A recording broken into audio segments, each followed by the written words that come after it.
zusammen, René hier. Herzlich willkommen bei Renés Philosophie im Hochsitz. Heute mit einem Thema, das mir sehr am Herzen liegt, nämlich wie findet man seine Bestimmung oder sein Lebensziel. In meiner Ernährungspraxis treffe ich immer wieder auf Menschen, die ihr Ding, ihre Bestimmung noch nicht gefunden haben. Als Folge fühlt man sich irgendwie ziellos, unzufrieden und unglücklich. Mich frustriert zum Beispiel, dass ich in der Schule beim Herrn Zink die 200 grössten Flüsse der Schweiz und die 800 wichtigsten Berggipfel lernen musste.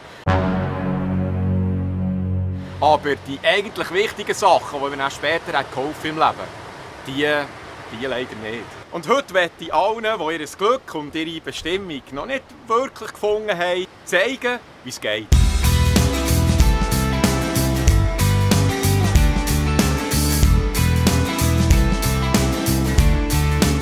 Als erstes muss man verstehen, dass das Leben nichts anderes ist als eine Geschichte. Also ein ausgefülltes und zufriedenes Leben folgt 8 ganz bestimmten Story-Kapiteln. Lasst mich das schnell für euch aufzeichnen.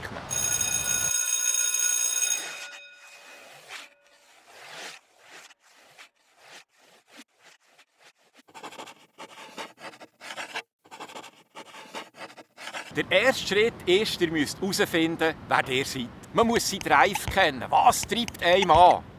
Man muss auch wissen, was man für Instinkt hat und wo die eigenen Talente liegen. Der nächste Schritt ist dann, weil ihr jetzt wisst, wer ihr seid, wird es einfacher herauszufinden, was einem noch fehlt, um ein Ganzes daraus zu machen. Der dritte Schritt ist gehen.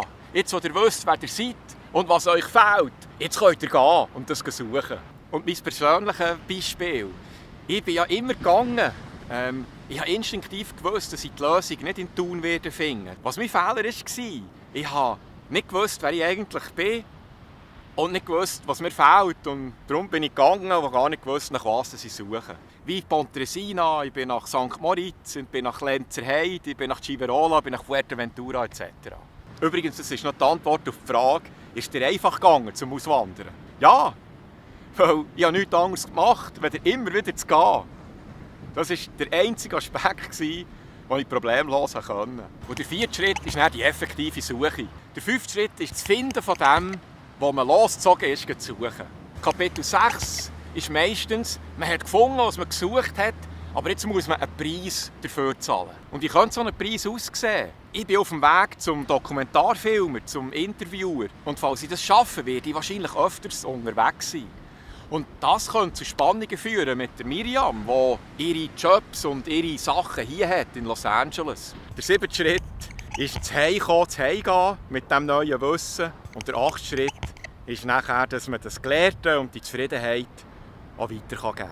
Alles fängt also an mit dem ersten Schritt. Und für alle die jetzt noch ein bisschen hadern, werde ich in einem der nächsten Videos die 3 wichtigsten Sachen zeigen, die man anpacken kann, um herauszufinden, wer man genau ist. Das Schöne an der ganzen Sache ist, ihr müsst nicht erst Kapitel 8 erledigt haben, um glücklich und zufrieden zu sein, sondern das fängt an nach den ersten 3 Schritten. Ab dann fängt es an zu fegen. Und auf einmal bekommt der Dorfspruch Sinn, der Weg ist das Ziel. Sich auf einen Weg zu machen, wo man das Ziel kennt, wo man hin will, macht viel mehr Spass, wenn ihr orientierungslos in der Gegend rumhühnern. So, dann hoffe ich, dass euch auch der philosophische Beitrag gefallen hat. Ich freue mich immer für ein Like, für einen Kommentar, für ein Teilen oder Abonnieren auf YouTube. Speziell beim heutigen Beitrag würde es mich natürlich auch freuen, wenn ihr es weiter sagen würdet. Falls ihr jemanden kennt, der Interesse haben am heutigen Thema, dann sagt doch, er oder sie soll hier mal reinschauen. Dann sehe ich euch hoffentlich beim nächsten Mal wieder. Bis gleich. Tschüss.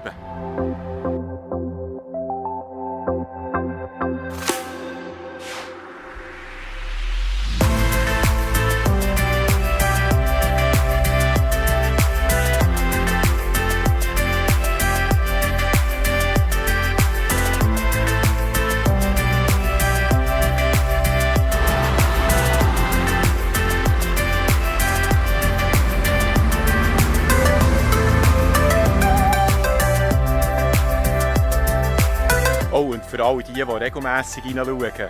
Ich war übrigens vorgestern in Santa Barbara, bin Migrant Fondo gefahren, 100 Kilometer. habe doch die zweitschnellste Zeit gefahren und bin zufrieden damit. Und apropos Nebenjob, ich habe euch versprochen, dass ich mich entscheide bis zur nächsten Folge. Das habe ich gemacht. Alea jacta est, wie der Asterix-Konsument würde sagen.